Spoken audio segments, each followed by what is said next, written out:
Miguel Suarez at alam ko ngayon lang ako makikita dito sa mga content ko sa social media at dahil kaya magpapaliwanag muna ako kung bakit kailangan ko na magpakita dito sa lalo na sa YouTube. Pero yun nga, dahil nga na-demonetize tayo at for 3 months nawala ako sa demonetization. Nawala ako dahil sa demonetization.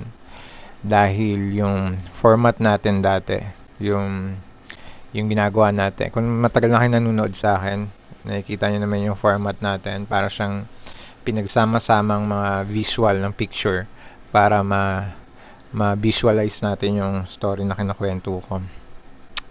So, yun, nagkaroon ng bagong policy si YouTube na kailangan baguhin yun at bawal na yung ganun kasi tinatag nila yun as low effort na parang pinagsama-sama mga picture lang naman.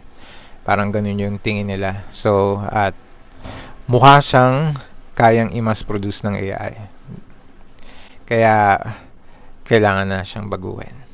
So, alam mo, kailangan ko tagal ng Codigo eh. Taga lang ah. Kaya eto na tayo, no? Nagpakita na tayo. Ang nakakalungkot lang sa pagbabagong to ay kailangan nating i-delete yung mga dati nating video bago ako mag-apply ulit sa YouTube monetization. At ang pinakamasakit na nangyari, no? Alam nyo ba, yung 7 araw nang nakulong sila sa baryo ng mga aswang.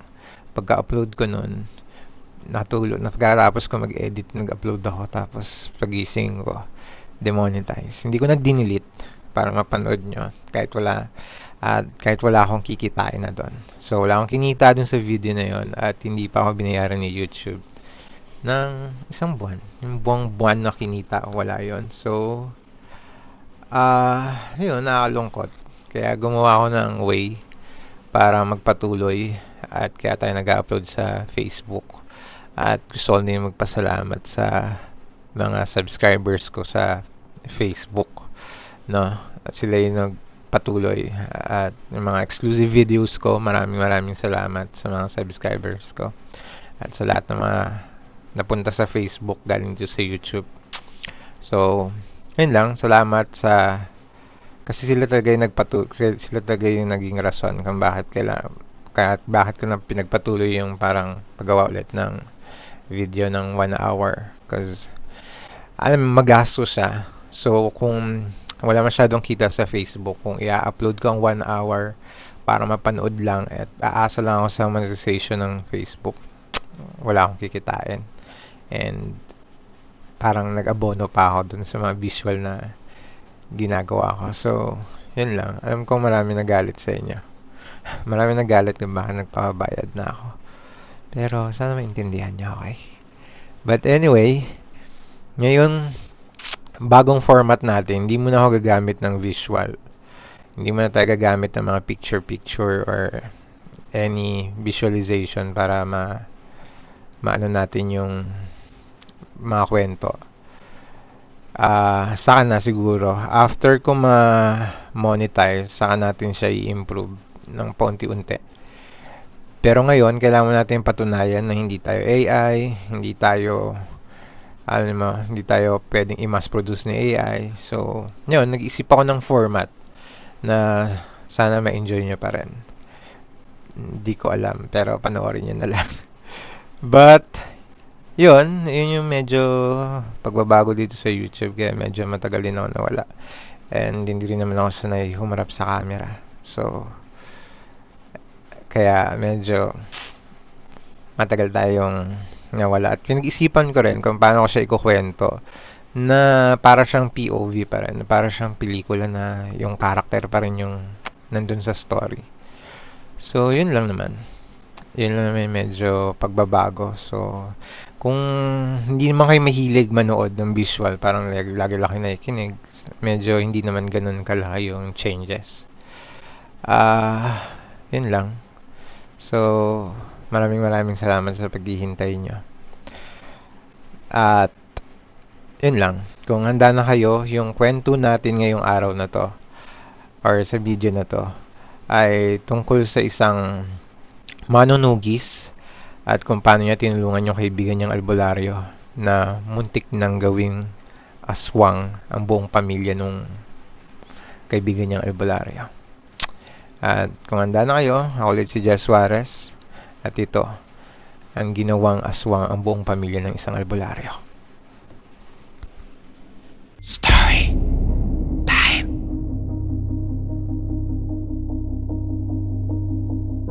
Tama ho ang inala nyo, Mang Itoy. Pangil nga ho ng aswang to. Saan ho ba ito nakuha ng apo nyo? Abay, doon daw sa gubat Isagani.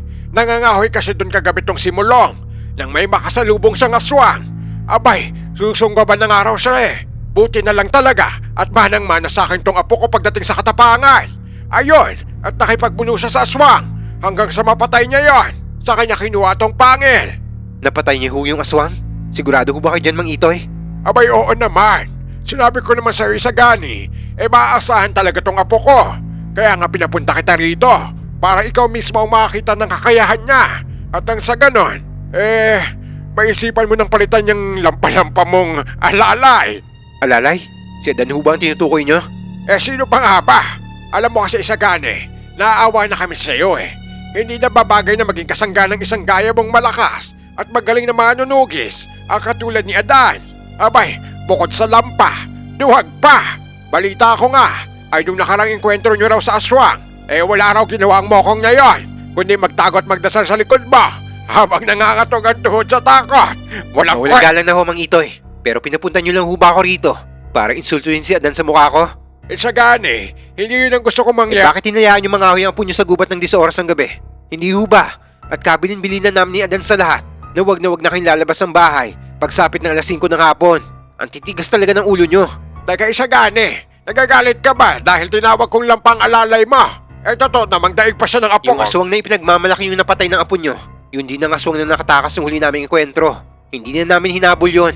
Dahil ang punyal na ipinangsaksak ko sa kanya, ay pinahira ni Adan ang bagong gawa niyang lason para sa mga aswang. Mahina at naghihingalo na yon nang makasalubong ni Mulong. Ngayon, isipin nyo, kung hindi na lason ng aswang na yon, sa tingin nyo ho ba buhay pa rin ang apo nyo hanggang ngayon? Isa pa, Mang Itoy, huwag nyo ho rin sana kalimutan na si Adan ang gumamot sa inyo na matuklaw kayo ng ahas. Mukhang hindi yata tuluyang naalis ang kamandag dyan sa katawan nyo. Kaya natuto na rin kayo manuklaw ng taong dating tumulong sa inyo.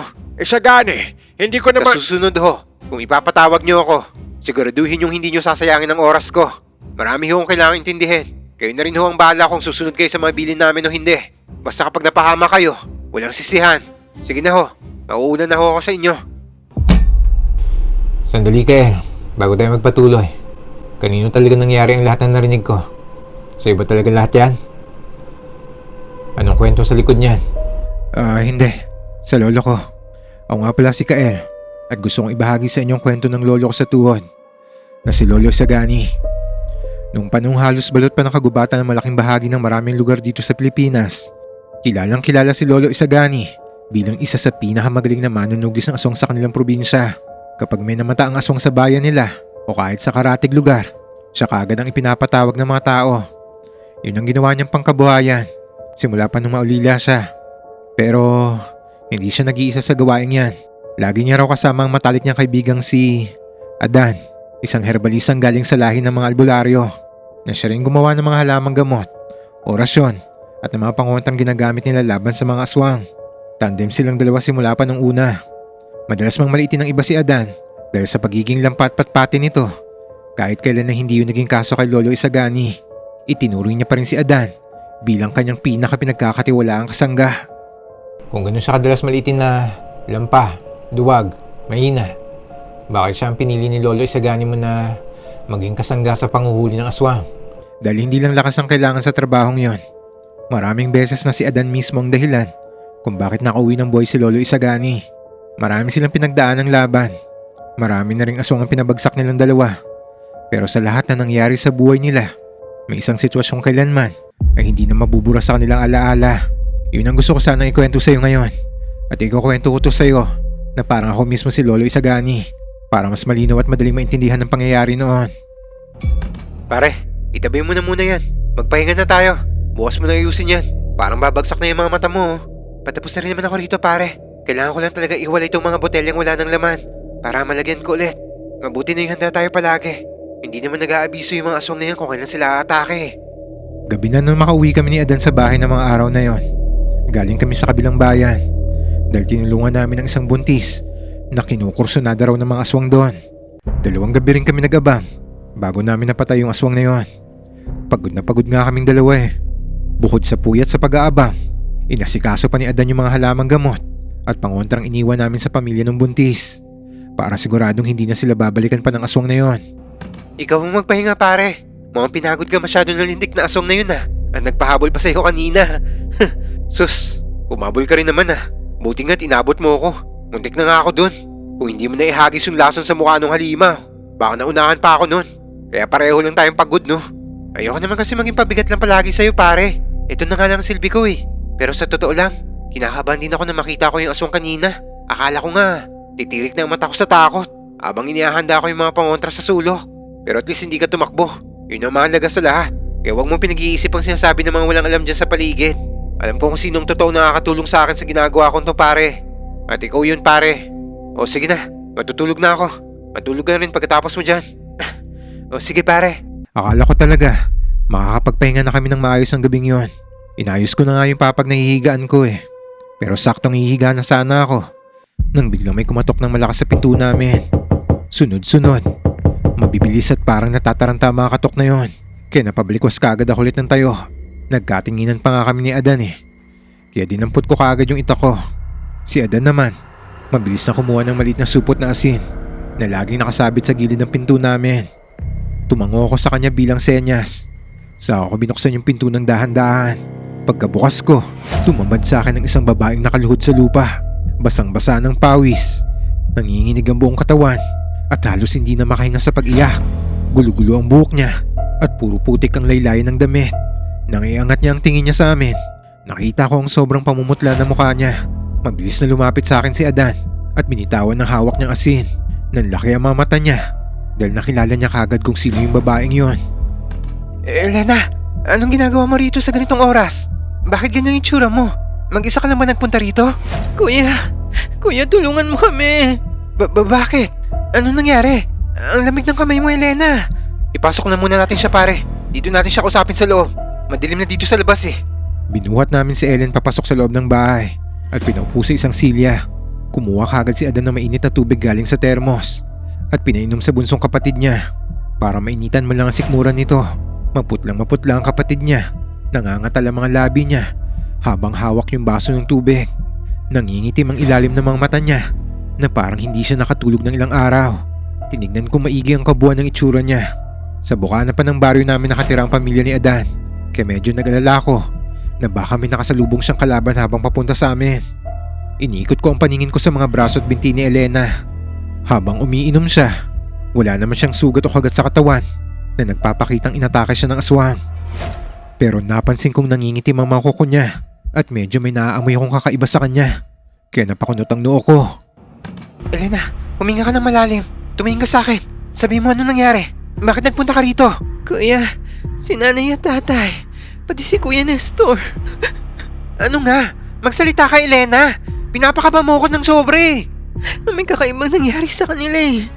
Lahat sila nayangga, kuya. Parang binuhusan ng malamig na tubig si Adan sa narinig niyang yan. Napatayo siya mula sa pagkakaupo sa harap ni Elena. Halos hindi siya makapagsalita at napaatras pa ng ilang hakbang. Pareho naming alam kung gaano kabigat at nakakakilabot ang salitang yanggaw. Hindi ito simpleng sumpa o sakit na nagagamot na ng orasyon at halamang gamot. Ipinapasok kasi ng aswang ang laway niya o kahit anong parte ng marumi nilang katawan, katulad ng itim na insekto, hibla ng buhok nila o kahit maliit na patak lang ng kanilang dugo sa pagkain o inumin na gusto nilang biktimahin. Kapag kasi nakain o nainom yun ng ordinaryong tao, doon na magsisimula ang pagkalaso ng katawan niya. Kapag ang isang tao ay nayanggaw, unti-unti siyang nagiging aswang na hayok sa dugo't laman ng tao. Kaya naman halos mawalan ng pag-asa ang kaibigan ko nang marinig niya ang sinabi ng kapatid niya. Sigurado ka ba sa sinabi mo, Elena? Pamilyar ka ba sa palatandaan ng yanggaw? Kailan pa ito nagsimula? At paano nayanggaw kayong lahat ng sabay-sabay? Hindi ko alam yung sagani. Nagsimula ito ng isang gabi. Si Kuya Nestor, umuwi siyang nilalagnat galing sa bukid eh. Akala namin, trangkaso lang dahil naulanan siya nung hapong yun. Pero kagabi, ayaw na niyang kumain ng niluto ni nanay. Hinahanap niya yung hilaw na manok sa kusina. Nung pinigilan siya ni tatay, bigla siyang nagwala. Tinulak niya si tatay ng malakas.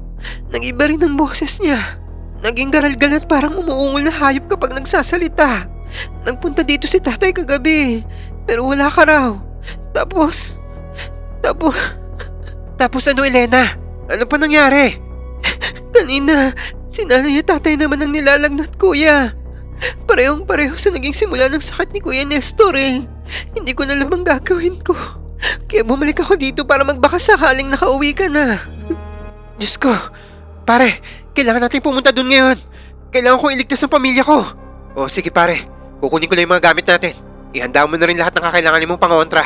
Dali mo lahat ng pwedeng madala. Mabilis kaming kumilos dyan ni Adan. Parang biglang nawala lahat ng nararamdaman naming pagod at antok dahil sa matinding pag-aalala. Dala ang mga punyal, itak at mga halamang gamot na mabilis ang kinuha ni Adan. Umalis kami kaagad papunta sa bahay ng pamilya niya. Medyo may kalayuan kasi sa tinutuluyan naming kubo ang bahay nila. Dahil sa dulo pa kami ng baroy nakatira.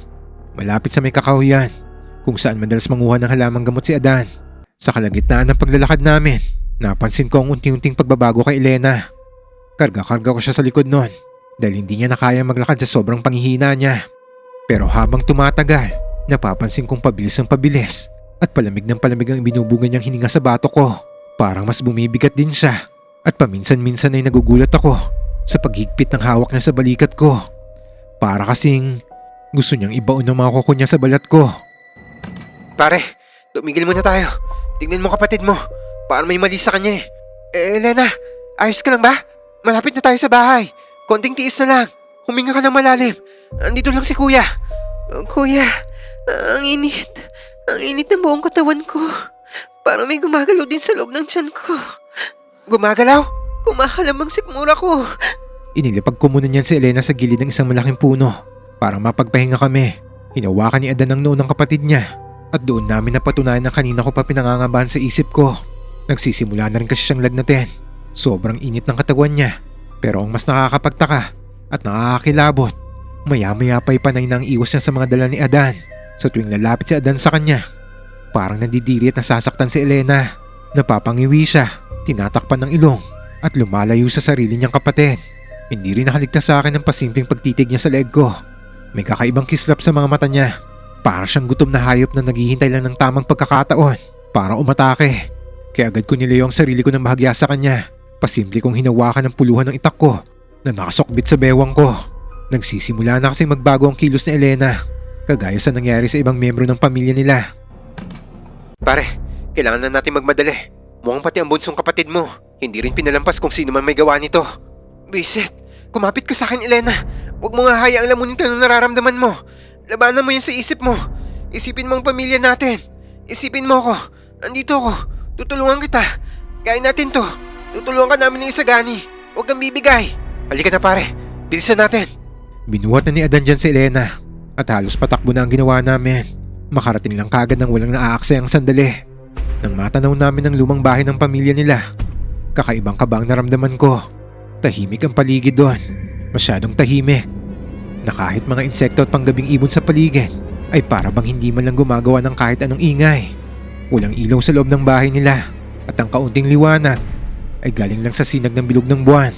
Pero ang mas nagbigay sa akin ng kilabot ay ang amoy na humahalo sa hangin. Habang palapit kami ng palapit sa bakuran ng pamilya nila, unti-unting sumisingaw ang amoy na malansang dugo at nabubulok na karne na nanggagaling mismo sa loob ng bahay. Pamilyar sa akin ang amoy na yon. Matagal ko na kasing naaamoy sa mga bundok yon tuwing may engkwentro kami sa mga aswang. At yun ang amoy ng mga aswang. Dito ka muna sa labas pare. Hawakan mo ng mabuti ang kapatid mo. At huwag mo siyang hayaang makawala. Kung kinakailangan, igapos mo muna siya. Titignan ko muna kung ligtas sa loob ng bahay niyo. Mag-iingat ka pare. Ako nang bahala kay Elena. Dahan-dahan kong itinulak ang pintuan ng bahay nila. Pagbukas ko, sumalubong sa akin ang madilim na sala. Wala naman ako nakitang kahit sino doon. Kaya umiling ako kay Adan na nasa likuran ko bilang senyales. Nang itaas ko ang gaserang hawak ko, tumambad sa akin na nagkalat nilang mga kagamitan. May mga basag na bote at salamin sa sahig. Yung mga natirang pagkain sa mesa ay nagkalat din sa kung saan saan. At doon sa dulo kung nasaan ang kwarto nila, nakita ko ang kalagayan ng bawat miyembro ng pamilya nila. Nakahandusay sa sahig ang nanay at tatay ni Adan na sila Aling Maring at Mang Teroy. Basang-basa ng pawis sa mga damit nila na parang binuhusan ng timba-timbang tubig at pareho silang nanghihina at namumutla. Ang kuya naman niyang si Nestor, nakita kong nakasiksik sa isang madilim na sulok ng kwarto. Nakayuko at may kung anong nilalantakan. Nang ilawan ko siya ng mabuti, nakita kong inunguya nito ang isang hilaw na manok na siguro nakuha niya mula sa mga alaga nila sa likod bahay. Dahil may mga nakakalat ding balahibo at dugo sa tabi niya. Puno ng sariwang dugo ang bibig, kamay at ang damit niya. Nang mapansin ni Nestor ang liwanag ng gasera at ang presensya ko, lumingon siya sa akin. Umangil siya na parang galit na asong ulol na nadistorbo sa pagkain niya. Dahil dito, tinawag ko na kagad si Adan at dali-dali naman siyang pumasok. Hila-hila ang bunso niyang kapatid na si Elena. Nay! Tay! Kuya Nestor! Sinong gumawa nito sa inyo? Huwag kang lalapit pare. Umatras ka. Hindi na nila tayo kilala. Wala sa tamang pag-iisip ang kuya mo. Papatayin ka na niyan. Bago pa man makasagot si Adan sa sinabi ko, akmang susunggaban na kami ni Nestor. Mabilis at maliksi ang pagtalo niya palapit sa akin. Mabilis ko rin namang naiwasan ang kuko niya na muntik nang humiwa sa mukha ko. Pagkatapos nun, ginamit ko ang buong lakas ko para ipako siya sa sahig. Nagpumiglas siya at tumatungal ng malakas. Sobrang lakas niya. Pero dahil hindi pa siya tuluyang nakakabawi mula sa pagbabago ng katawan niya, nagawa ko siyang idiin palalo sa sahig. Gamit ang tuhod kong itinungkod ko sa likod niya. At mabilis kong iginapo sa mga kamay at paa niya gamit ang lubid na basta ko na lang nahablot sa mga nakakalat sa lapag. Pare, ang nanay at tatay mo. Talian mo na rin sila ngayon din. Bilisan mo, bago pa sila magising at sugurin tayo. Pero Isagani, nasasaktan sila. Tignan mo, umiiyak ang nanay. Hindi ko yata kaya. Mas masasaktan sila kapag nakapatay sila ng tao at tuluyang maging halimaw. Sige na, kailangan natin silang igapos para wala na madamay at para magamot din natin sila na maayos. Gawin mo na ngayon pare. Diyos ko, Nay, Tay, patawarin niyo ako. Kahit labag sa kalooban ni Adan at nanginginig ang mga kamay niya, wala siyang nagawa kundi kumuha rin ng lubid at talian ng sarili niyang mga magulang. Iginapos namin sila ng mahigpit sa magkakaibang haligi ng kwarto para hindi sila makalapit sa amin at para hindi sila makawala. Pati si Elena, nawala ng malay dahil sa matinding lagnat, kaya tinali rin namin siya sa poste ng sarili niyang kama. Masakit man para sa kaibigan ko si Adan na makita silang ganun ang kalagayan. Pero yun lang ang tanging paraan para masiguro namin hindi sila makakapanakit ng iba. Matapos naming maitali silang lahat, hinihingal ako na paupo sa sahig. Pinanood ko si Adan na lumapit sa nanay niyang nakatali sa poste. Umiiyak siya habang pinupunasan ng pawis nito sa noo gamit ang bimpo. Mabilis kumalat ang yanggaw, lalo na kung galing sa mataas na uri ng aswang ang laway na ginamit sa kanila. Bilang na lang ang oras ng pamilya ko bago sila tuluyang maging aswang. May paraan pa naman para pigilan to, di ba? Meron. May pag-asa pa. Hanggat nilalagnat sila, ibig sabihin, nilalabanan pa ng sariling katawan at dugo nila ang pagkayanggaw. Pwede pa silang magamot, pero hindi yun magiging madali pare. Napakahirap gamutin ng pagkayanggaw. Alam mo naman yun, di ba? Matagal na proseso ang kailangan. Lalo na't sabay-sabay sila nagkaganito. Si Kuya Nestor, mukhang mas malala ang tama niya. Nakakain na siya ng hilaw na manok kanina. Konting oras na lang, sariwang tao ang hahanapin niya. Gagawin natin ang lahat. Hindi natin sila pababayaan. Tutulungan kita kahit anong mangyari. Pangako ko sa iyo yun pare. At kung sino man ang asong na gumawa nito sa pamilya mo, pagbabayarin ko sila. Hahanapin natin sila. Hahanapin natin sila pagkatapos natin gamutin ang pamilya mo. Salamat pare. Hindi ko kakayanin to kung mag-isa lang ako. Nakita ko sa mga mata ni Adan na matinding takot, lungkot at pag-aalala para sa pamilya niya. Lalo na alam na naming pareho na kapag hindi umubra ang mga halamang gamot at orasyong gagawin niya para gamutin sila, pwede kami mauwi sa punto na kailangan namin magdesisyong patayin sila bago pa sila makapambiktima ng mga inosenteng tao. At mukhang yun talaga ang gustong mangyari ng mga aswang. Kaya na ito ginawa sa pamilya ni Adan. Hindi nila ako kayang saktan at hindi rin nila magalaw si Adan. Lalo na't palagi ko siyang kasama. Kaya ang pamilya niya ang pinunteriya ng mga to. Bagamat hindi pa namin alam ng mga sandaling yon kung paano yun nagawa ng mga kalaban namin. Kasi sinigurado naman naming palaging protektado ang pamilya ni Adan. Ano nang kailangan natin gawin ngayon pare? Hindi tayo pwedeng nakatunganga lang dito habang naghihirap ang pamilya mo. Bawat oras na lumilipas, mas lalong kumakalat ang lason sa mga katawan nila. Gaya nga ng sabi mo, may mga kailangan lang akong kuhaing halamang gamot. Ubus na kasi yung dala ko sa supot eh. Dahil nagamit na natin lahat dun sa buntis kanina. May tumutubo na ganun sa likod bahay. Doon banda sa may kawayanan. Kailangan natin makuha yun kagad para makagawa ko ng gamot. Para mapainom ko sa kanila. Kasabay ng orasyon. Oo, sige. Ako nang lalabas para kumuha nun. Ihanda mo na yung iba pang mga kailangan mo. Magpapakulo na rin ako ng mainit na tubig bago ako lumabas. Para pagbalik ko, tuloy-tuloy na tayo sa gagawin natin. Mag-iingat ka sa labas, pare. Sigurado akong nakamasid lang sa paligid ang mga gumawa nito sa pamilya ko. Baka naghihintay lang sila ng pagkakataon. Kanina ko pa naiisip na baka patibong lang to eh. Baka tambangan kanila doon sa dilim kapag nakita nila mag-isa lang. Tignan mo, hindi humihinto sa pagkulutong langis ko eh. Hindi pa naman ganap na aswang ang pamilya ko. Kaya sigurado akong hindi sila ang dahilan ng pagkulo nito. Huwag kang mag-alala sa akin, pare. Kaya akong sarili ko. Bantayan mo na maigi ang pamilya mo dito sa loob. Babalik ka agad ako. Wala kami naging pahinga noon. Agad-agad din nagdesisyon kami umpisahan. Nagamutin ang kahit isa man lang sa membro ng pamilya ni Adan. Hindi ko na ininda pa ang pagod. Paglabas ko ng bahay, agad ko naramdaman ang biglaang paglamig ng hangin. Dala-dala ko ang ita ko sa kanang kamay at isang lumang gasera sa kaliwa para may magamit akong ilaw. Ito ang nagsisilbing gabay ko papunta sa madamong likod ng bahay nila Adan. Habang naglalakad ako palapit nun sa may kawayanan, dinig ko ang kaluskos sa paligid. Alam ko mga aswang ang may gawa nun. Nagtatago sila sa matataas na sanga at maging likod ng mga naglalakihang puno sa paligid. Pasimpleng nagmamasid at hinihintay na mawala ang pagiging alerto ko. Sinusubukan pa nga nila magtapon ng mga malalaking bato eh. Malapit dun sa paanan ko para lituhin ako. At nakakarinig pa ako ng mga mahihinang tawa na para bang nangiinsulto sa di kalayuan. Pero hindi ko na sila pinansin. Nanatili ako nakatutok sa ginagawa ko. Hindi kasi ako pwede magpadala sa mga panlilinlang nila. Dahil buhay ng pamilya ni Adan na nakataya rito. Pinigilan ko ang nararamdaman kong panggigigil sa mga sandaling yon. Pero nangako ko sa sarili ko. Nagaganti ako sa mga lintik na aswang na yon. Oras na maging maayos ulit ang pamilya ng kaibigan ko. Mabilis kong hinanap ang mga halamang ipinakuha sa akin ni Adan. Nang makompleto ko ng lahat ng kailangan, mabilis ang bumalik sa loob ng bahay. Heto na yung pinapakuha mo, pare. Ayos. Didikdikin ko na para makuha natin ang katas. Nakahandaan na rin yung tubig na pinakulo mo kanina. Kailangan ko na lang ihalo yung katas doon para masimulan ko na tong orasyon. O sige, sino bang uunahin natin gamutin sa kanila? Si Elena. Siya ang pinakahuling nagkaroon ng sintomas eh. Kaya siguradong siya rin ang pinakamadaling gamutin.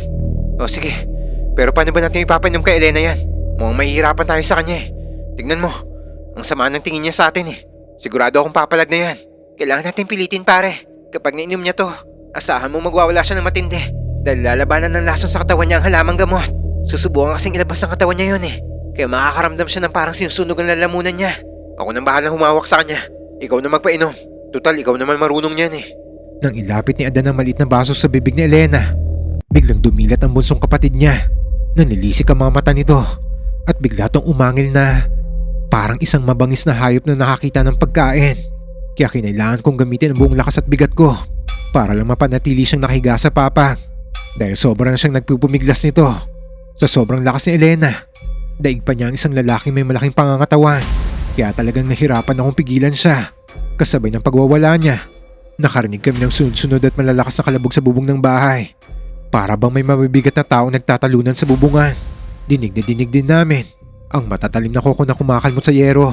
Talagang pinipikon ako ng mga aswang na yon. Dahil alam nila ng mga sandaling yon na hindi ko sila magagawang habulin sa sitwasyon ko. Sinusubukan ng mga aswang sa labas na sirain ang focus namin. Gusto nilang mahati ang atensyon namin sa panggagamot kay Elena. Pero hindi kami nagpatinag ni Adan. Pilit na ibinuka ni Adan ang bibig ng kapatid niya at mabilis na ibinungus ang ginawa niyang gamot. Ilang saglit pa, biglang nangisay ang dalaga. Namilipit siya sa sakit. Umubo ng malakas. Hanggang sa isuka niya ang isang maitim at malapot na likido. Nasaksakan ng sangsangang amoy. Kasing lansayo ng nabilad ng isang hasang na isda na hinaluan pa ng amoy niya na bubulok na karne. Pagkalabas nun mula sa bibig niya, agad na nawala ng malay si Elena at unti-unting nawala ang itim na kulay ng mga kuko niya. Kaya doon, nakahinga kami ni Adan ng maluwag dahil ligtas na ang isa sa mga biktima ng pamilya nila. Lumabas din ang lason sa wakas. Ligtas na si Elena, pare. Naagapan natin ang kapatid ko. Maraming salamat sa tulong mo. Hindi ko magagawa to kung ako lang eh. Makakahinga na tayo ng maluwag kahit papano. Pero, 3 pang kailangan nating asikasuhin. Sa tingin ko, mas mabuti magpahinga muna tayo saglit bago tayo sumabak ulit. Hindi pwedeng wala tayong lakas kapag pinainom natin sila dahil sigurado mas malakas na ang mga yan. Nakahanap kami ng maikling pagkakataon para magpahinga. Pagkatapos namin iligtas si Elena, pareho kaming basang-basa ng pawis at hapong-hapo sa susunod na engkwentro. Halos madaling araw na siguro yan. Pero pakiramdam ko ay huminto ang oras sa baryo namin. Habang nagpapahinga kami, pinagmamasdan ko ang mga magulang at kuya ni Adan na nakagapos pa rin sa matibay na poste ng bahay nila. Pero ramdam ko ang bigat ng presensya nila sa loob ng kwarto. Tao pa rin naman sila kung titignan mo ang panlabas ng anyo nila. Pero ang mga tingin nila sa amin ng mga sandaling yon ay nag-iba na ng tuluyan. Punong-puno na ng galit at gutom sa laman ng tao, lalo na si Nestor na hindi man lang kumukurap habang nakatitig sa leeg ko. Parang kinakalkulan niya kung paano niya ako sasagpakin kung sakaling makakuha siya ng pagkakataon. Alam ko nag-iipon lang sila ng lakas para labanan kami kapag tinangkanan namin silang gamutin. Hindi namin namalayan ni Adan na dahil sa sobrang pagod ay halos magkasabay pala kaming nakatulog. O mas tama yatang sabihing sabay kami nawala ng malay. Nagising na lang ako nang maramdaman kong may yumuyugyug sa katawan ko. Pagmulat ko ng mata, sandali pa ako nasilaw sa sinag ng araw na tumatago sa bukas ng bintana ng sala nila bago ako biglang napabalikos ang bangon hanggang makita kong si Elena pala ang gumigising sa akin. Elena, bago na yung sagani. Tanghali na. Pinapagising ka sa akin ni kuya eh. Nakakatayo ka na? Ayos ka na ba? Wala na bang nasakit sa'yo? Wala na, pero medyo nanghihina pa rin ako. Pero maayos na rin naman ang pakiramdam ko. Mabuti naman kung ganon. Salamat sa Diyos. At gumana ang ginawa namin ng kuya mo. Maraming salamat sa inyo ni Kuya Sagani ha. Salamat at iniligtas niyo ako. Walang anuman yun ni Lena. Kung ang ibang tao nga, nagagawa naming tulungan eh. Ano pa kaya kayong pamilya niya? Naganda pala ako ng mga kain niyo. Tumayo ka na dyan. Sabayan mo ng pagkain si Kuya sa kusina. Para magkalaman naman yan tiyan mo. Oo, sige. Sa sobrang pagod ng mga katawan namin sa sunod-sunod na makikipaglaban sa mga aswang, pareho kaming bumigay ng hindi man lang namin namamalayan. Tinignan ko ang buong paligid mula sa kinauupuan ko. Ang kalat ng buong bahay. At nandun pa rin ang masamang amoy na iniwan ng lasong isinuka ni Elena kagabi. Nakatali pa rin sa magkabilang poste ang mga magulang ni Adan. Pati na rin ang kuya niyang si Nestor. At tahimik pa rin itong nakayuko sa isang sulok ng kwarto. Nakabukas kasi ang pintuan doon. Kaya natatanaw ko siya. Huminga ako ng malalim para pakalmahin ko ang sarili ko bago nag-inat. Nakabawi ako kahit paano ng lakas dahil sa nakatulog ako. Pero alam kong ganun din ang mga aswang na nakagapo sa harap namin. Wala na kaming oras para magpahinga pa ng matagal. Kailangan na naming tapusin na nasimulan namin bago pa ulit dumilim at lumakas na naman ang puwersa ng mga gumagawa nito sa kanila. Pare, kailangan na nating ituloy na udlot natin panggagamot kagabi. Tingnan mo si Aling Maring at Mang Teroyo, pati na si Kuya Nestor. Gising na rin sila at nakatitig na naman sa atin. Mukhang nakabawi na rin sila ng lakas. Oo nga eh. Ihanda ko na ulit yung mga gamot. Si nanay ang isusunod natin painumin ngayon. Mukhang mas madali siyang pigilan eh. Kaysa kay tatay at kay Kuya Nestor. Sige pare. Elena, doon ka na muna sa lumang kwarto magtago. Huwag kang lalabas doon hanggat hindi namin sinasabi. Maliwanag ba? Ilak mo yung pinto mula sa loob. At huwag mong bubuksan kahit may kumatok pa dyan. Maliban na lang kung ako o si Sagani ang tatawag sa'yo. Opo kuya, mag-iingat kayo. Natatakot pa rin ako para kila nanay eh. Baka kung anong mangyari sa kanila eh. Kami nang bahala rito, Elena. Pumasok na sa loob. Pinagmasdan namin ni Adan na pumasok si Elena sa kwarto at hinintay namin marinig ang pagsara ng kandado bago kami kumilos. Kinuha na ni Adan ang mangkok na may lamang katas na halamang gamot at inusalan niya ulit yun ng orasyon. Pagkatapos nun, dahan-dahan kaming lumapit kay Aling Maring na tahimik lang na nakasandal sa poste ng kwarto kung saan to nakagapos. Madilim doon para hindi tumago sa loob ang sikat ng araw. Hindi kasi pwedeng maarawan ng mga nayanggaw na gaya nila dahil siguradong malalapnos ang balat nila doon. Inihanda ko ng sarili ko at hinawakan ko na mahigpit ang mga balikat ni Aling Maring bilang paghahanda kung sakali magwala man yon. Pero laking gulat ko nang bigla tong umiti kay Adan at naging maamo ang mukha niya na para bang bigla tong bumalik sa normal na pag-iisip. Adan, anak, pakawalan mo na ako rito. Ayos na ang pakiramdam ko. Normal na ulit ako. Tingnan mo, hindi ko na kailangan niyang gamot. Nay, wala na ba kayong nararamdamang kakaiba? Paano nangyari? Wala na anak. Pakiramdam ko nga nagising lang ako mula sa isang mahabang panaginip. Pwede bang tanggalin mo na tong tali ko? Nangangalay ng braso ko Nagsusugat na rin tong palapulsuhan ko. Saka, gutom na ako anak. Oo, sige na. Kalaga mo na ako. Huwag ka maniwala sa kanya pare. Hindi pa rin pantay ang kulay ng mata niya. At nangingitim pa rin ang mga ugat sa leeg niya. Nililin lang ka lang yan para makawala siya. Sagani, totoo ang sinasabi ko. Bakit ba kinokontra mo pa ako? Maayos na ako. Nasasaktan lang ako dahil sa higpit na itong lubid na to. Huwag niyo na akong painumin yung mapait na gamot na yan. At alam niyo namang ayokong umiinom ng ganyan, hindi ba? Nay, kayo nagturo sa akin kung paano gumawa ng herbal na gamot. Paanong ayaw niyong uminom nito? Hindi sa ganun, anak. Pero ayos na kasi Hawakan mo si nanay na mabuti, pare. Kailangan niya nang mainom to. Dahil mukhang kumakalat na talaga ang lason sa katawan niya. Nang hindi umepekto ang pag-arte ni Aling Maring dyan, at nang makita nitong palapit pa rin si Adan hawak ang gamot, bigla na lang nag-iba ang anyo ng matanda. Nawala ang maamong mukha nito at napalitan ng nakakakilabot ng galit na ekspresyon.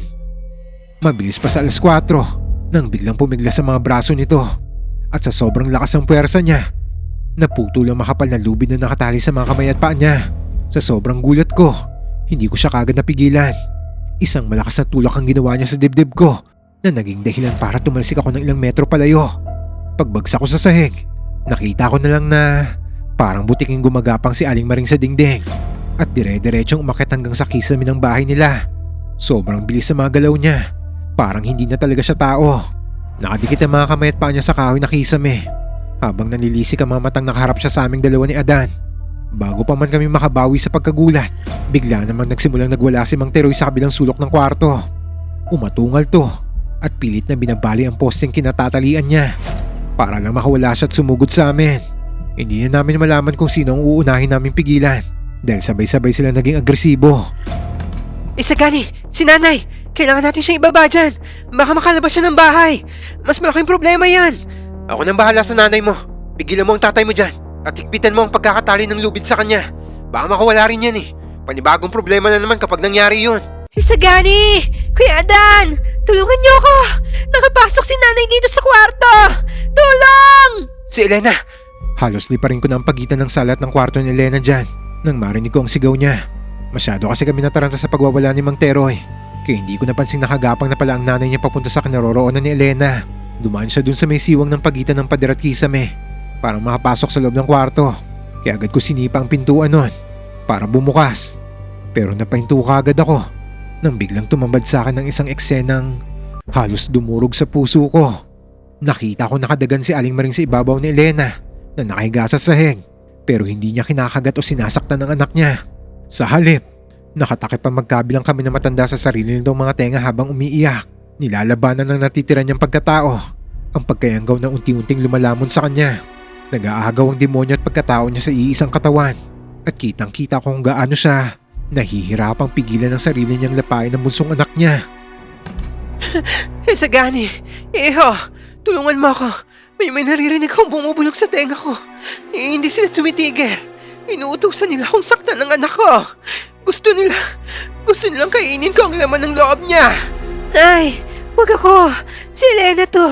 Anak niyo ako, Nay. Wag po niyo hayaang makontrol kayo ng mga aswang na yan. Hindi ko na kaya. Ang sakit-sakit na ng ulo ko. Isagani, nakikiusap ako sa'yo. Maawa ka sa akin. Patayin mo na lang ako bago ko pa masaktan ng anak ko. Hindi. Aling Maring, hindi ko gagawin yan. Nangako kay Adan na ililigtas namin kayo lahat at ibabalik ko kayo sa normal. Gamot ang kailangan nyo. Pero mapapatay ko ang anak ko kapag hindi mo ako tinapos ngayon din. Wala na akong kontrol sa sarili ko. Sige na, Isagani. Patayin mo na ako. Litong-lito na ako ng mga sandaling yan kung ano ang gagawin ko. Sa tagal ko nanguhuli at pumapatay ng mga aswang, diyan lang ako nakaramdam na halos hindi na ako mapagdesisyon sa dapat kong gawin hanggang biglang nanigas ang buong katawan ni Aling Maring nang wala siyang makuhang sagot galing sa akin, hanggang ang iyak niya ay napalitan ng isang malakas na nakakabinging atungal na umalingaw-ngaw sa buong bahay. Tuluyan nang nanalo ang laso ng aswang sa sistema ng katawan niya. Bumaling siya sa akin na may nanlilisik ang mga mata at walang pag-aalinlangan. Sinunggaban niya ang direksyon ko. Mabilis ang naging pagtalon niya. Nakabuka ang bibigat ng handa matatalim na kuko niya para atakihin ako.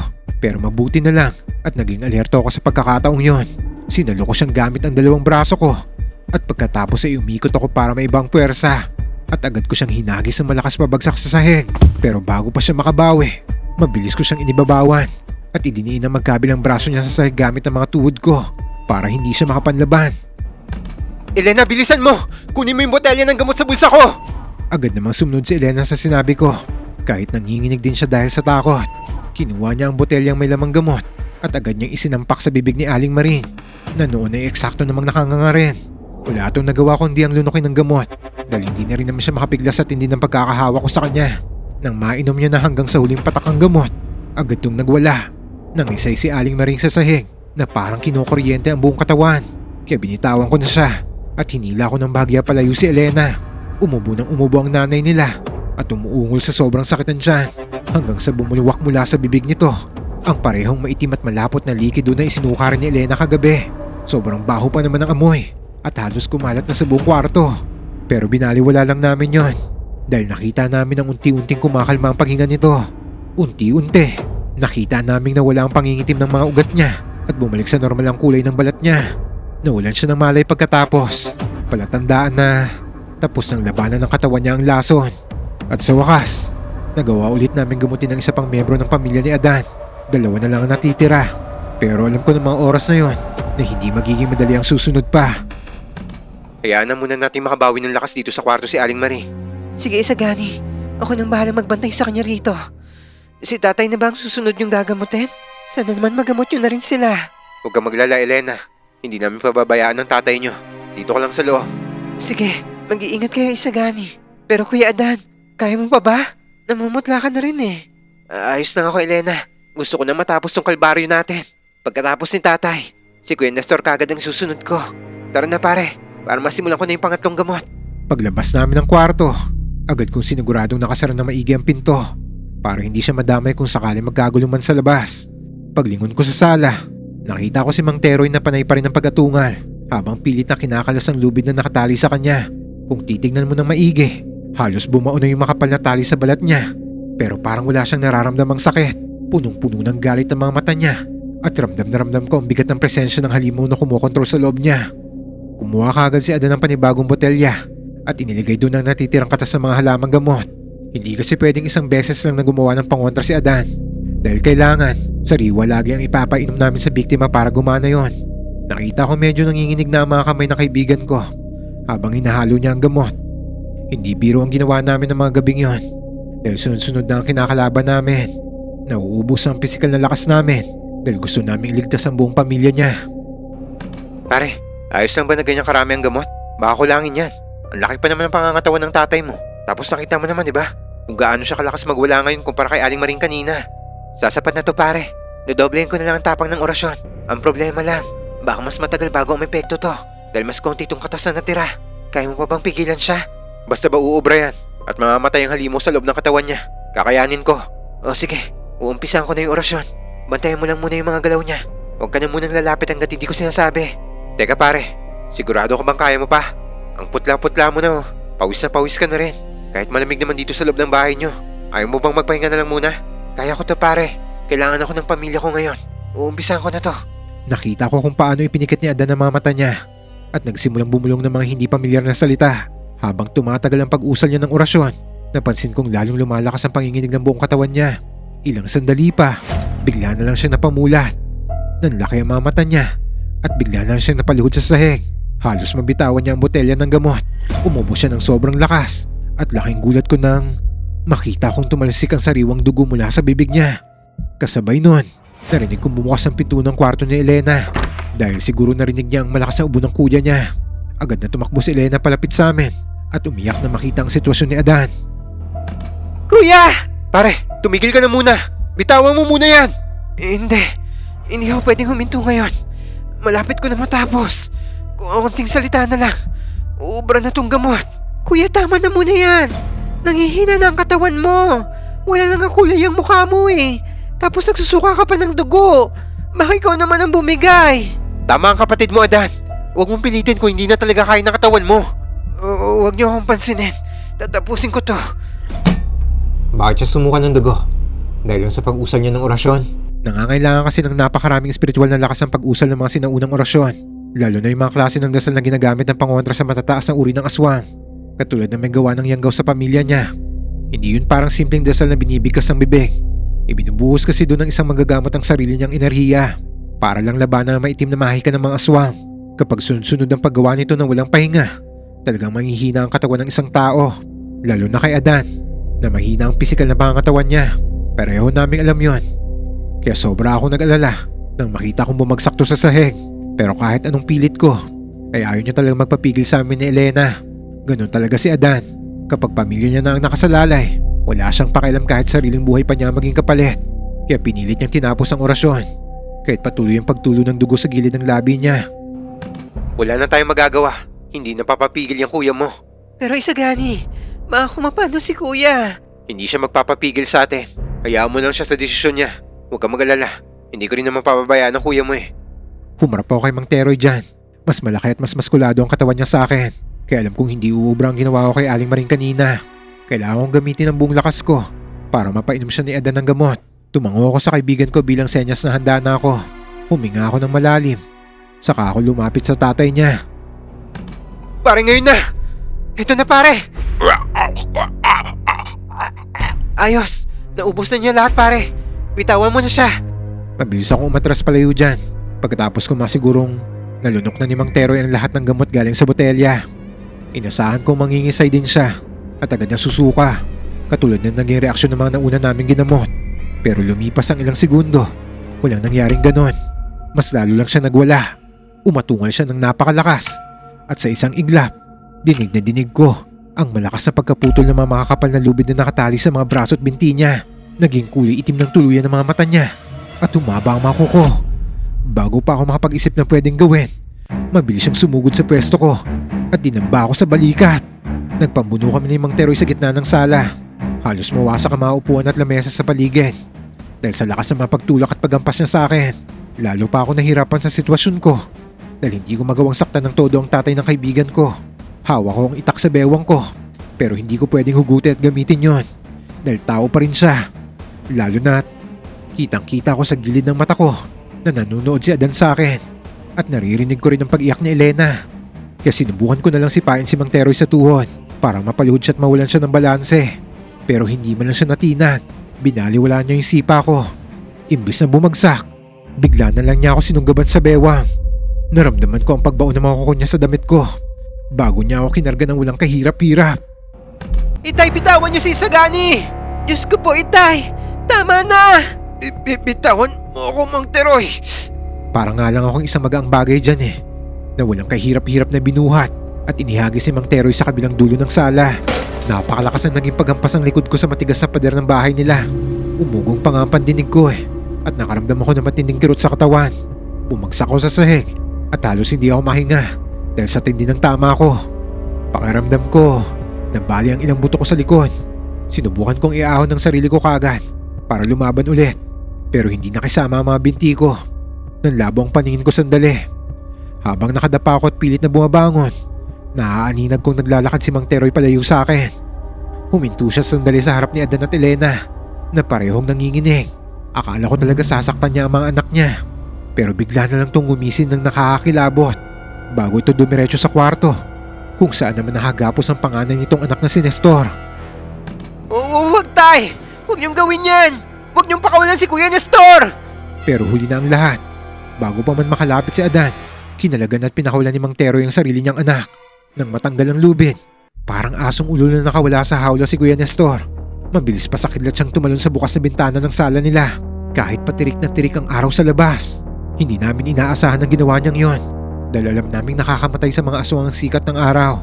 Kitang-kita ko mula sa bukas na bintana na agad umusok ang balat ni Kuya Nestor pagtama ng sikat ng araw sa balat niya. Habang tumatakbo siya ng napakabilis palayo. Pero hindi siya uminto. Patuloy lang siyang tumakbo ng mabilis hanggang sa tuluyan siyang mawala sa paningin ko. Nang makapasok na siya sa masukal ng liblib ng kakahuyan. Susunod pa nga sana si Mang Teroy eh. At akmang tatalon din sa bintana. Pero nagawa ko makatayo ng maayos noon kahit iniinda ko ang matinding sakit sa likod ko. Mabilis akong tumakbo at niyakap ko siya sa likod. Dito ka lang, Mang Teroy! Bitawan mo ko, Isagani! Hindi! Pare! Isarado niyo ang bintana! Bilis! Akma sana akong dadambahin dyan ulit ni Mang Teroy. Pero bigla na lang siyang natigilan sa pagpiglas niya sa akin. Nanlaki ang mga mata niya at napahawak siya ng mahigpit sa sarili niyang tiyan. Umungol siya ng malakas, namilipit sa sakit at bigla na lang siyang napaluhod sa sahig. Pagkatapos nun, nangisay siya ng matindi bago siya sumuka ng napakaraming itim at malapot na likido. At doon na ako nakahinga ng maluwag. Sa wakas, umepekto rin ang gamot na pinainom ni Adan sa kanya kanina. Umepekto na! Umepekto na yung gamot kay tatay! Nailabas niya na yung lason! Salamat sa Diyos! Ligtas na ang tatay mo, pare! Tuluyan na nawala ng malay si Mang Teroy matapos niyang isuka ang lahat ng lason sa katawan niya. Nakita namin ni Adan at Elena na unti-unti na rin umurong ang pangingitim ng kuko at maugat niya sa leeg. Tanda na malinis na ang buong sistema niya. Nakahinga kami ng maluwag kahit papano, pero hindi pa rin tapos ang malaking problema namin. Nakatakas si Kuya Nestor. Siya ang pinakamatagal na nayanggaw, kaya sigurado kong siya rin ang may pinakamalalang kondisyon. Kailangan nating habulin si Kuya Nestor ngayon din, pare. Hindi siya pwedeng makalayo. Pero Kuya Adan, hindi nyo na kaya. Pareho na kayong hindi makatayo ni Isagani. Tingnan nyo nga mga sarili nyo. Pero kailangan namin habulin si Kuya Nestor, Elena. Baka makapatay siya at makakain ng tao. Hindi na namin siya matutulungan kapag nangyari yun. Pero tignan mo nga yung sarili mo, Kuya. Hindi ka na makatayo. Ganon din si Isagani. Paano nyo palalabanan si Kuya Nestor sa ganyang kalagayan nyo? Pareho kami napayuko ni Adan sa mga sinabi dyan ni Elena. Ayaw man naming aminin, pero alam naming totoo ang sinabi niya. Hindi ko na rin may galaw ang mga braso ko noon sa sobrang pagod. Ubus na ang lakas naming dalawa at hindi na kami halos makatayo pa. Yun ang unang pagkakataon na nakaramdam ako ng sobrang panghihina. Doon ko lang din unang naramdaman na kahit pala sanay na sanay kami sa panguhuli at pagpatay sa aswang, tao pa rin kami na napapagod at nauubusan ng lakas. Nagpahinga kami buong maghapon yan para kahit paano ay makabawi kami ng lakas. Binantayan din muna namin ang mga magulang ni Adan para makasiguradong hindi na babalik ang lason sa katawan nila. Nang oras na nakatayo na ulit kami, ay medyo nawala ang pamamanhid ng katawan namin. Agad kami naganda para magpunta sa kakuyan at hanapin si Kuya Nestor. Kumagat na rin kasi ang dilim noon, kaya alam kong hindi magiging madali ang paghahanap namin. Hindi na rin kami pinigilan pa ni Elena sa pagkakataong yon. Nang nasa gubat na kami, ilang oras din kami nag-ikot-ikot, sinundan ng mga balibaling sanga at mga bakas ng paa sa putik na sigurado kong iniwan ni Kuya Nestor nang tumakas noong tanghali. Pero hindi pa rin namin siya makita. Halos mawalan na kami ng pag-asa dahil sobrang lawak ng kakahuyan at madaling maligaw sa dilim. Hanggang sa may maamoy kaming dalawa ni Adan, isang pamilyar na mabaho at masangsang na amoy. Kaya nagkatinginan kami at pareho namin naintindihan kung anong ibig sabihin nito. Kaya binilisan namin ang paglalakad papunta sa direksyon kung saan nanggagaling ang amoy. Pare, tumingin ka dun sa may bandang puno ng balete. Mukhang may gumagalaw. Diyos ko, si Kuya Nestor yun ah. Putya pare, tignan mong maigi yung hila-hila niya. Hindi pwede to. Diyos ko. Pero huli na matagpuan namin siya dyan. Pagangat ko ng gasera para maaninag namin na maayos ang paligid, nakita namin si Kuya Nestor. Hila-hila niya sa braso ang isang dugo ang katawan ng matandang lalaki habang patuloy siyang tumatakbo papasok sa malalim na parte ng kakahuyan. Nang mapansin niyang liwanag mula sa gasera ko, huminto siya at dahan-dahang lumingon sa amin. Doon tumambad sa amin ang karumal-dumal na sinapit ng inosenteng biktima niya. Butas na ang dibdib ng matanda at tirik na tirik ang mga mata nito. Ang mas nakakakilabot pa ay nang tignan ko ang mukha ni Kuya Nestor. Puno ng sariwang dugo ang palibot ng bibig niya at nakain na niya ang puso ng matanda. Dahil doon, pareho naming alam ni Adan na isa ng ganap na aswang ang kuya niya. Kuya Nestor, bakit mo ginawa yan? Bakit ka pumatay ng inosenteng tao? Wala na siyang naririnig, Adan. Umatras ka. Hindi na yun ang Kuya Nestor mo. Kuya, pakiusap. Kilalanin mo ko. Ako to si Adan. Kapatid mo ko. Pare, ano ka ba? Hindi na yan ang kapatid mo. Aswang na yan. Pare, atras. Bilisan mo. Mukhang susugod siya. Binitawan niya na yung braso ng matanda. Magtago ka na, bilis. Bago pa man makalayo si Adan, mabilis na binitawan ni Kuya Nestor ang bangkay na matanda sa lupa at umatungal ng napakalakas. Tumalon siya ng pagkataas-taas at diretsong sumugod sa pwesto ko. Sinalag ko ang atake niya gamit ang puluhan ng itak ko. Pero sobrang lakas niya na halos mapaluhod ako sa putikan. Sa pagkakataong yan, wala na akong nagawa kundi ang labanan siya ng harapan dahil buhay ko na ang nakataya. Nagpalitan kami ng atake pero gaya kanina, hindi ko magawang ibuhos ang buong lakas at galing ko sa pakikipaglaban. Naiisip ko pa rin kasi na kapatid siya ng matalik kong kaibigan. Kaya hindi ko pa rin siya magawang patayin. Panay lang ang salag at ilag ko sa bawat pag-atake niya sa akin. Nakahanap ng buwelo si Kuya Nestor. Nasipa niya ang dibdib ko ng napakalakas. Dahilan para tumilapon ako sa matataas na damuhan. Bago pa ako makabangon mula sa pagkabagsak ko, nadaganan niya na kaagad ako. Naramdaman ko ang pagbaon ng mga kuko niya sa magkabilang balikat ko. At nakita ko ang pagbuka ng bibig niya na puno ng sariwang dugo. At tanda na niya akong kagatin ng mga sandaling yan. Hindi niya na tayo kilala, pare. Tumakbo ka na. Siguradong ikaw ang isusunod niya pagkatapos niya akong... Ah! Muntik na talaga akong mapatay ni Kuya Nestor ng mga sandaling yan. At hindi ko na rin magawang hugutin ang itak ko sa bewang ko. Dahil naiipin niya ang dalawang braso ko sa lupa. At halos dumugo na ang balikat ko dahil sa pagkakabaon ng kuko niya. Akala ko talaga matatapos na ang buhay ko ng mga sandaling yan.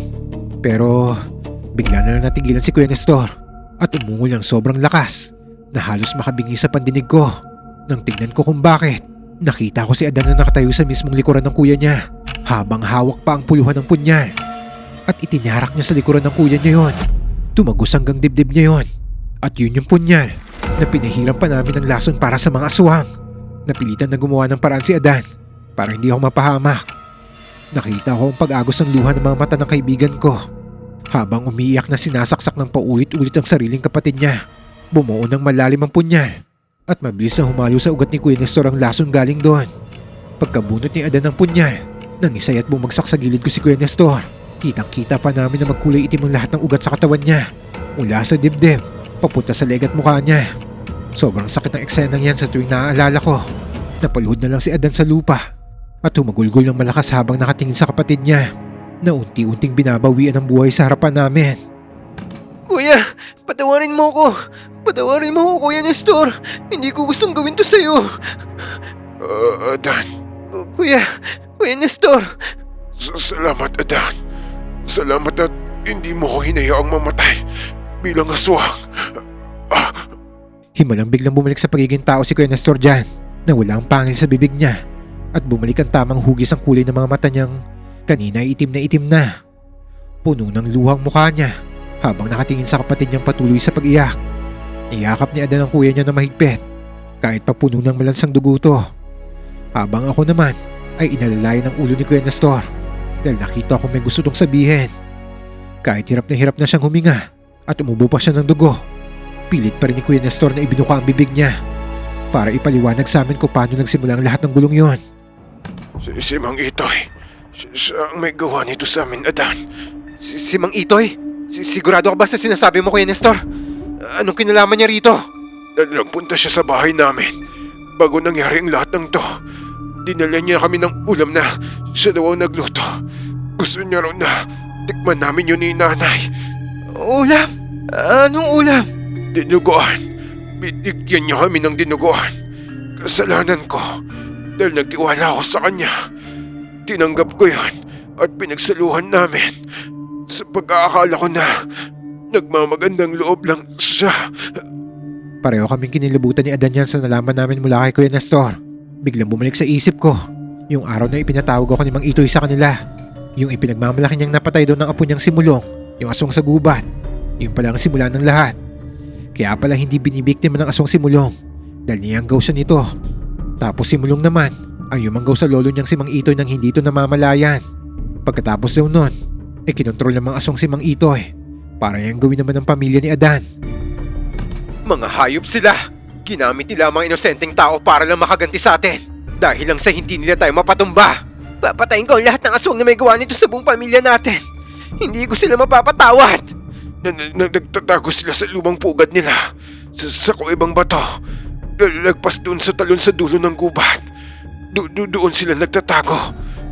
Mag-iingat kayo. Huwag niyong hayaang may mabiktima pa silang iba. Adan. Yan na ang mga huling salitang lumabas sa bibig ni Kuya Nestor bago siya tuluyang maligutan ng hininga. Lumaylay ang dugo ang braso niya sa lupa at pumikit na ng tuluyan ang mga mata niya. Niyakap ulit ni Adan ang kapatid niya habang umiiyak ng napakalakas sa gitna ng gubat. Hinayaan ko lang siyang ilabas ang sakit at galit na nararamdaman niya ng mga oras na yan. Tinapik ko siya sa balikat para iparamdam na hindi siya nag-iisa sa laban niya at kasama niya ako hanggang sa dulo. Ng mga oras na yan, malinaw na sa amin kung nasaan ang pugad ng mga aswang, ang mga nagpasimula sa pagyanggaw sa pamilya ni Adan. Pinagluksaan namin ng husto ang pagkamatay ni Kuya Nestor. Ilang araw kami nanatili sa bahay nila Adan hanggang sa maihatid namin ang kuya niya sa huling hantungan nito. Ganun pa man, kahit paano, ay nakahinga kami ng maluwag dahil niligtas namin sa tuluyang pagiging aswang ang iba pang miyembro ng pamilya ni Adan. Pero hindi maalis ang matinding lungkot na iniwan nito sa pagkawala ng panganay nilang kapatid. Ilang gabi ring umiiyak si Aling Maring sa sala nila habang nakayakap sa mga lumang damit ng anak niya. Habang si Mang Teroy naman ay tahimik lang na nakatingin sa malayo. Madalas lang siyang nakaupo sa hagdan sa labas ng bahay nila. Adan anak, patawarin mo ako. Kung hindi ko lang sana pinakawalan ng kuya mo. Kung naging matatag lang sana ako, nalabanan ng halimaw sa loob ko. Baka buhay pa ang kapatid mo hanggang ngayon. Ako ang sumira sa pamilya natin. Kasalanan ko ang lahat na nangyaring to. Hindi totoo yan, Tay. Huwag niyong sisihin ang sarili niyo. Pareho lang kayo naging biktima. Pati sila nanay. Dahil sa panililang ng mga hayop na aswang na yon. Kayo mismo nagsabi sa akin dati na ang iyang gaway walang pinipiling lakas. Wala kayong kontrol sa isip niyo ng mga oras na yon. Sila ang tunay na may kasalanan at hindi kayo. Pero sarili ko mga kamay ang nagpakawala sa kanya, anak. Hindi ko mapapatawad ang sarili ko dahil sa nangyari sa kuya mo. Huwag ho kayo maglala, Tay. Pagbabayarin ko sila. Hahanapin namin sila ni Isagani. Hindi ko hahayaang mapunta sa walang pagkamatay ni Kuya Nestor. Uubusin ko ang lahi nila. Maniwala kayo sa akin. Kailangan ba talaga yun, Kuya? Paano kung mapahamak ka? Kayo ni Isagani. Dahil sa gagawin niyong yan. Kuya, hindi ba pwedeng mamuhay na lang tayo ng normal? Hindi, Elena. Dahil kahit naman ganyan ang gustuhin namin mangyari, hindi pa rin kami titigilan ng mga aswang na yan. Sigurado akong hindi pa rin sila titigil hanggat hindi sila nakakaganti sa aming dalawa mismo ni Isagani. Pero anak, Ginagawa ko rin huto para kay Kuya. Tay, Nay, Elena, huwag niyo sana akong pigilang bigyan ng hustisya ang pagkawala niya. Mag-iingat kayo sa balak niyong gawin, anak. Huwag mong hayaang lamunin ka rin ng galit sa puso mo. Delikado ang gagawin yung paglusob ni Isagani sa pugod ng mga aswang na yan. Kayo na lang ni Elena ang natitira sa amin. Hindi ko na yata kakayanin kung pati ikaw ay mawawala pa sa amin. Babalik po kami ni Isagani, Nay. Babalik kami ng buhay at buo. At sinisiguro ko pong pagbalik namin, tapos na ang lahat ng panggugulo ng mga aswang sa lugar na to. Pangako po yan. Sa mga panahon na nagluluksa kami sa pagkawala ni Kuya Nestor, ginamit namin ni Adan ang oras para magpahinga at magpalakas sa mga katawan namin. Hindi biro sa katawan ko ang naging epekto ng sunod-sunod na pakikipaglaban namin. Pero alam kong mas matindi pa ang dinanas ni Adan dahil sa paggawa niya ng mga orasyon na walang tigil. Pero habang nagpapahinga kami, pareho rin namin pinaganda ang maigi ang gagawin naming pagganti sa mga kalaban. Hindi pwedeng palagpasin ang ginawa nila mula kay Mang Itoy at lalong hindi ko mapapalampas ang muntikan ng pagkasira ng pamilya ni Adan. Kaya isang gabi, habang tulog ang mga magulang niya at si Elena, inabutan ko si Adan na seryosong nagdidiktik na mapinatuyong halamang gamot sa kusina. Gabi na, pare. Bakit hindi ka pa nagpapahinga? Akala ko ba na pag-usapan na natin to? Kailangan muna nating ibalik ng buong lakas natin para sa paglusob natin sa pugad nila bukas. Hindi ako makatulog, pare. Sa tuwing pipikit ako, nakikita ko ang mukha ni Kuya Nestor. Nakikita ko yung sandaling sinaksak ko siya gamit ang sarili kong mga kamay. Hindi ko matanggap na kailangan kong gawin yun sa sarili kong kapatid eh. Makaligtas lang tayo. Napag-usapan na natin yan, di ba? Wala kang kasalanan sa nangyari, pare. Huwag mong sisihin ang sarili mo. Ginawa mo lang ang dapat para hindi na siya makapanakit pa ng ibang inosenteng tao. Alam ko naman yun, pare. Nakita ko naman nagpasalamat pa siya bago siya nalugutan ng hininga eh. Pero masakit pa rin talaga sa akin eh. Napakasakit, pare. Kaya hindi ako titigil hanggat hindi ko nagaganti ang pamilya ko sa mga hayop na yon. Naiintindihan kita, pare. Nakahanda na rin ang mga gagamitin ko para bukas. Siguradong napakarami nila doon. Hindi pwedeng puro emosyon lang ang pairalin natin. Sisiguraduhin kong wala ni isang makakatakas sa kanila. Ipapalasap ko sa kanila ang sakit na ipinaramdam nila sa pamilya ko. At dahil dyan, napagdesisyonan kong gagamitin ko ang orasyon na itinuro sa akin ng lolo ko bago siya mamatay. Posibleng gamatay ni Adan yung orasyon gusto niyang gamitin, tama ba ako? Oh, tama ka. Kaya bigla akong kinilabutan sa narinig ko. Alam ko kung ano ang orasyong tinutukoy niya. Nabanggit niya na yun sa akin dati. Noong nag-uumpisa pa lang kami magkasangga sa panunugis ng aswang. Isa yung sinaunang dasal na direktang pinapahina ang kapangyarihan ng mga pinuno ng aswang. Pero may mabigat na kapalit yon. Nangangailangan yun ng matinding lakas at katawan ng isip. Nang ginamot kasi namin si Namang Teroy at inusal niya yung mas mahinang orasyon, nakita ko kung paano siya nanghina at sumuka ng dugo. Kung gagamitin niya ang orasyong tinutukoy niya, baka hindi na kayanin ng katawan niya yon. Teka, pare, sigurado ka ba dyan? Di ba sabi mo, sobrang delikado niyan? Baka ikamatay mo kapag ginamit mo ang orasyon na yan. Pwede naman natin daanin na lang sa pakikipaglaban sa kanila. Huwag mo nang isugal ang buhay mo, pare. Wala na akong pakialam, pare. Kahit maubos pang lahat ng lakas ko. Kahit anong mangyari sa katawan ko bukas, gagawin ko to. Buhay ng kuya kong kinuha nila. Muntik na rin nilang kunin ang buhay ng pamilya ko. Pati na rin ikaw. Kaya papatayin ko sila. Pero kailangan ka pa ng mga magulang mo at ni Elena, pare. Nakita mo naman kung gaano sila nasaktan sa pagkawala ng kuya mo, di ba? Huwag mo nang dagdagan ang iniisip nila. Ayokong umuwi rito na buhat-buhat ang bangkay mo. Kayanin man ang katawan ko o hindi. Ito lang ang natatanging paraan para mapahina natin ng tuluyan ang pinuno nila pare. Hindi yung tatawagin ng pinuno kung madali lang siyang patayin. Iba ang lakas ng isang pinuno. At yung orasyon lang ang pag-asa natin. Pero huwag kang magalala pare. Pipilitin kong hindi mamatay. Kung yan na talaga ang desisyon mo, alam kong wala naman ako magagawa eh. Kaya sige, susuportahan na lang kita. Basta huwag kang mamamatay ha. Maraming salamat pare. Maaga tayong aalis bukas ng hapon bago dumilim. Kailangan nating makarating sa Kuwebang Bato bago maghating gabi. Kinabukasan, inihanda na namin ang lahat ng kakailanganin namin. Bago lumubog ang araw, nagpaalam na kami kina Aling Maring, Mang Teroy at Elena. Umiiyak sila habang pinagmamasan kaming umalis ng bahay. Nakita ko rin ang tiwala sa mga mata nila na maipaghihiganti namin ang pagkamatay ni Kuya Nestor. Dala ang lahat ng armas, lason at mga halamang pangontra na ginawa ni Adan sa loob ng ilang araw. Sinundan lang namin yung direksyon na sinabi ni Kuya Nestor bago ito namatay. Naglakad kami ng ilang minuto sa malilim at masukal na kakahuyan. Tandang-tanda ko pa ang napakalamig na simoy ng hangin noon. Ni walang ingay ng insekto o ibon sa paligid na para bang alam ng kalikasan na may madugong engkwentro na mangyayari sa gabing yon. Pagkatapos sa aming akyatin na mabato at matarik na bahagi ng bundok, gabi na nang marating namin ang isang pamilyar na talon sa dulo ng gubat. Nandito na tayo pare. Ito na siguro yung Kuwebang Bato na sinasabi ng kuya mo. Teka, tandaan mo yung napag-usapan natin ha. Huwag mong uumpisan yung orasyon hanggat hindi tayo nakakapwesto na maayos. Akong unang sasalubong sa kanila. Oo sige, halika na. Nangangati na akong pumatay ng aswang eh. Parang ibang Adan na ang kasama ko ng mga sandaling yan. Dati kasi ay hindi naman siya ganun katapang, pero mukhang naging malaki talaga ang epekto na nangyari sa kanya. Kaya nag-ibang ihip ng hangin noon. Sa likod ng rumaragas ang tubig ng talon, may isang nakatagong daan papasok sa isang malaking kuwebang bato. Paglapit pa lang namin sa bunganga ng kuweba, sumalubong na kagad sa amin ang pamilyar na mabahong amoy. Nagkatinginan kami ni Adan bago kami dahan-dahang pumasok sa loob. Nakahanda ang itak ko sa kanang kamay at nakasuksok naman ang isa pang patalim sa bewang ko para sigurado. Pagpasok namin ay tumambad sa amin na nagkalat ng mga buto ng tao at hayop sa lapag. Pumasok pa kami sa malalim at mas madilim na bahagi ng kuweba hanggang sa marating namin ang isang malawak na espasyo. Doon ay nakita namin sila. Napakaraming aswang ang nakatayo at nag-aabang sa amin sa paligid. Bawat isa sa kanila ay nalilisik ang mga mata at nakalabas ang mga pangil na parang alam na nilang darating kami. Pero ang atensyon namin ay naagaw ng isang malaking aswang na nakaupo sa isang mataas na bato sa gitna. Ang pinuno ng mga aswang, hindi siya pangkaraniwan. Mas malaki ang katawan niya, mas maitim ang balat at ramdam na ramdam ko ang bigat ng presensya niya kahit malayo pa kami. Matagal ko nang hinintay ang pagdating yung dalawa rito. Akala ko ba matatalino kayo mga manunugis? Bakit pumasok kayo ng kusa sa teritoryo namin? Gusto nyo na rin bang mamatay ng maaga? Matagal na rin kitang hinahanap. Kayo may gawa ng pagbibiktima rito sa baryo at sa mga karatig bayan.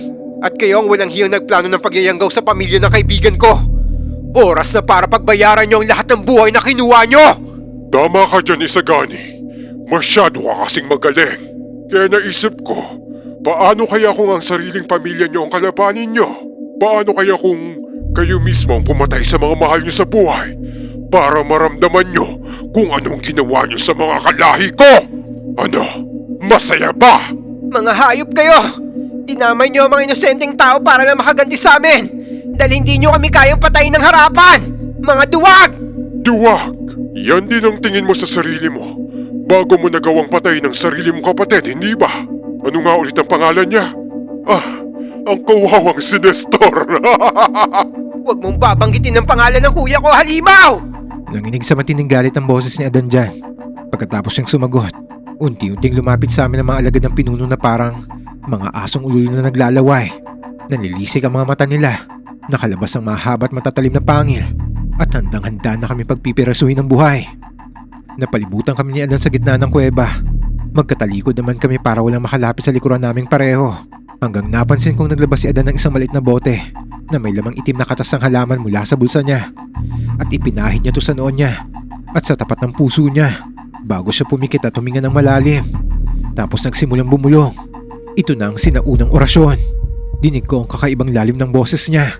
Ibang-iba sa mga normal na dasal na ginagamit niya sa dati. Sa pag-umpisa niya, tuluyan ang sumugod ang unang grupo ng mga aswang sa pwesto namin. Agad kong iwinasiwas ang itak ko at tinaga ang unang lumapit sa akin sa mismong dibdib niya. Hinugot ko rin ang punyal kung may lason mula sa bewang ko at itinarak sa leeg ng isa pang aswang na sumunggab sa akin. Sige mga aswang! Lumapit kayo! Sisiguraduhin kong ito na ang huling gabi nyo dito sa mundong ibabaw! Huwag niyo siyang pansinin! Lusubin niyo silang dalawa ng sabay-sabay! Tignan natin kung sino ang unang mamamatay! Nagsimula nang lumakas ang mga salitang sinasambit ni Adan dyan sa likuran ko. Kaya dahil dyan, napansin na yun ng pinuno ng mga aswang. Anong ginagawa ng albularyong yan? Mga inutil! Pigilan niyo siya ngayon din! Hinding-hindi nyo siya mahahawakan hanggat nandito ako! Ramdam na ramdam ko ang biglaang pag-iiba ng temperatura sa loob ng kuweba noon. Para bang biglang uminit ang paligid at nagkagulo ang mga aswang na kanina lang ay buong tapang na sumusugod sa akin. Ang iba sa kanila ay napahawak sa mga ulo nila na parang nabibingit na sasaktan. Pero ang mas nakita kong naapektuhan ng gusto ay ang pinuno nila mismo. Napakapit to sa matulis na bato kung saan siya nakaupo kanina. Nanginginig ang buong katawan niya at nakita kong umuusok ang balat niya kahit wala namang sikat ng araw sa loob ng kuweba. Diyan ko napagtanto na ito na ang kapangyarihan ng sinaunang orasyon ng mga ninuno ni Adan. Pero kasabay ng paghina ng mga kalaban namin, nakita ko rin ang paglala ng kalagayan ng kaibigan ko. Bawat matapang na salitang lumalabas sa bibig ni Adan, siya namang agos ang dugo mula sa ilong at bibig niya. Pare! Adan! Adan! Hindi sumagot sa akin dyan si Adan, pero namumutla na siya ng sobra at halos hindi na siya makatayo ng tuwid dahil sa panginginig ng mga tuhod niya. Pero pilit pa rin siyang nagpapatuloy sa orasyon. Ginamit ng pinuno ng mga aswang ang natitirang lakas niya para bumaba sa bato at sumugod sa pwesto namin. Dahil alam ng halimaw na kapag natapos ni Adan ng dasal, mamamatay siya ng tuluyan. Pero sobrang bilis ang pinuno nila. Nilampasan niya ang mga tauhan niyang nangihina at akmang sasakmalin si Adan sa leeg. Pero wala akong sinayang na segundo.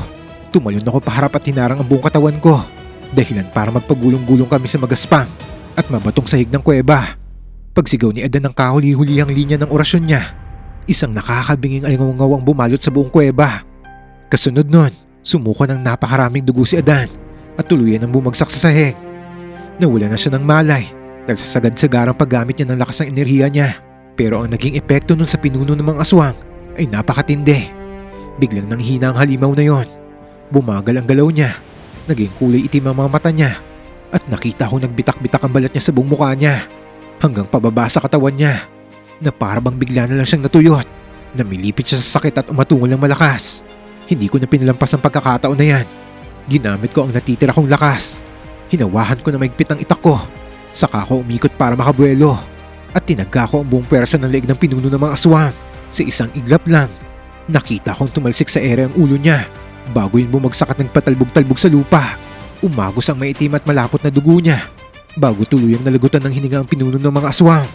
Nakita ng ibang natitirang aswang na patay na ang pinuno nila, kaya nagkagulo sila. Nagkanya-kanya silang takbo palabas sa kuweba dahil sa takot. Pero hindi ko sila hinayaan dahil mahinang-mahina na rin sila sa epekto ng orasyon ni Adan at wala na rin silang tatakbuhan.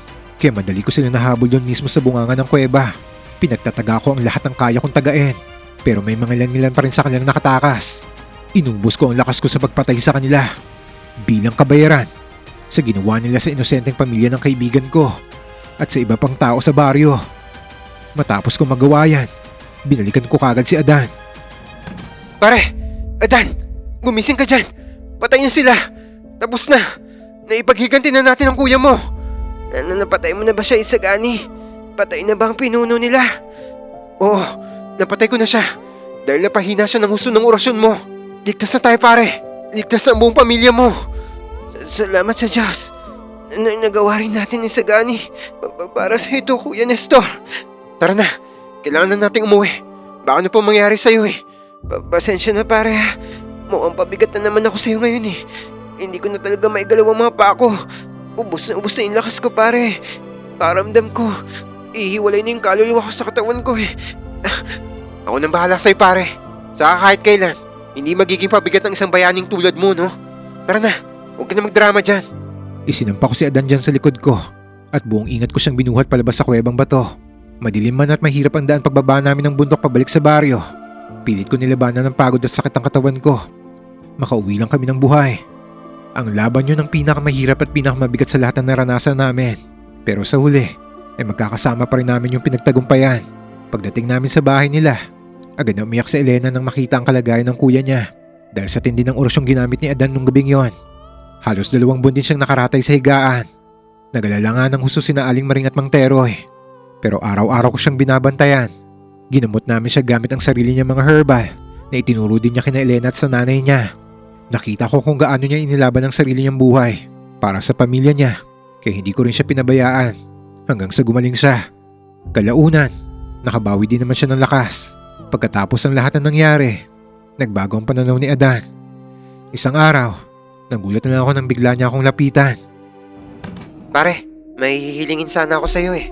Ano yun pare? Basta kaya ko. Kahit ano pa yan, magsabi ka lang. Gusto ko sanang turuan mo akong lumaban pare. Turuan mo ako kung paano ba pumatay ng aswang. Gusto ko na rin maging manunugis gaya mo. Ano? Sigurado ka ba dyan sa hinihiling mo pare? Kagagaling mo lang sa matinding sakit oh. Baka mabinat ka niyan. Magpahinga ka kaya muna. Ayoko na kasing maging pabigat sa'yo kapag nasa labanan tayo eh. Ayoko rin umasa lang palagi sa mga orasyon at halamang gamot na ginagawa ko. Habang ikaw nakikipagpatayan ka sa mga kalaban. Gusto ko matutong lumaban din. Para maprotektahan ko rin ang sarili at pamilya ko. Alam mo, kahit kailan naman, hindi ka naging pabigat sa akin pare. Paulit-ulit ko na nga yung sinasabi sa'yo eh. Ikaw ang pinakamagaling na kasanggana na kilala ko no. At hindi yun magbabago. Pero desidido na talaga ako eh. Gusto ko maging mas malakas pang manunugis gaya mo. Kaya turuan mo akong lumaban. O sige pare, kung yan talagang gusto mo, uumpisa natin ang pagsasanay bukas na bukas din. Sisiguraduhin ko pagkatapos nito, hindi ka na tatawaging lampan ng kahit sinong tao dito sa baryo. Tinupad ko ang pangako ko sa kanya. Araw-araw kami nagsanay pagkatapos ng pag-uusap naming yan. Itinuro ko sa kanya ang lahat na kaya kong ituro. Hindi naging madali nung una, dahil hindi naman talaga sanay ang katawan niya sa ganong pisikal at mabigat na gawain. Pero determinado siya. Naging mas matapang at mas magaling pang ang manunugis si Adan pagkatapos niyan.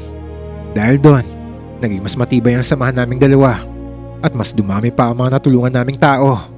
Naging manunugis silang dalawa ni Adan hanggang sa umidad na sila ng 70. Halos buong lakas ng buhay nila ay ginugol nila sa paghahanap at pagpatay sa mga aswang para protektahan ng mga inosenteng tao.